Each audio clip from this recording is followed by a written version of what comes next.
बुलढाणा जिल्ह्यामध्ये जोरदार गारपीट झालेली आहे, त्याचबरोबर जोरदार पाऊससुद्धा पडलेला आहे। त्यामुळे या पावसामुळे जी पिकं रब्बीच्या हंगामातले शेवट काढणीसाठी आलेले होते त्याचं नुकसानसुद्धा शेतकऱ्यांचं मोठ्या प्रमाणात झालेलं आहे। बुलढाणा जिल्ह्याचे जे खामगाव तालुका आहे किंवा इतर जे तालुके आहेत त्या तालुक्यामध्ये जोरदार अशी गारपीट झालेली आहे। त्याचबरोबर मुसळधार असा पाऊससुद्धा जो आहे तो पडलेला आहे। त्यामुळे जे नंतरचे कांदा पीक असेल किंवा शेवटी पेरला गेलेला गहू असेल किंवा इतर जे पिकं होते मित्रांनो, त्याचं नुकसान मोठ्या प्रमाणात आता शेतकऱ्यांचं झालेलं आहे।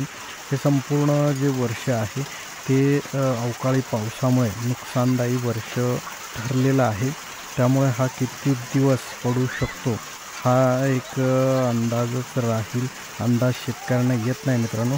नेमकी हा पाऊस तुमच्या भागात सुद्धा झाला आहे का? अवकाळी पाऊस, गारपीट हे नक्की सांगा, तुमचा तालुका, जिल्हा, गाव, जेणेकरून आपल्या सर्व शेतकऱ्यांना लक्षात येईल की राज्यामध्ये कुठकुठं गारपीट होते आणि होण्याची शक्यता जर असेल ते सुद्धा कमेंट करा।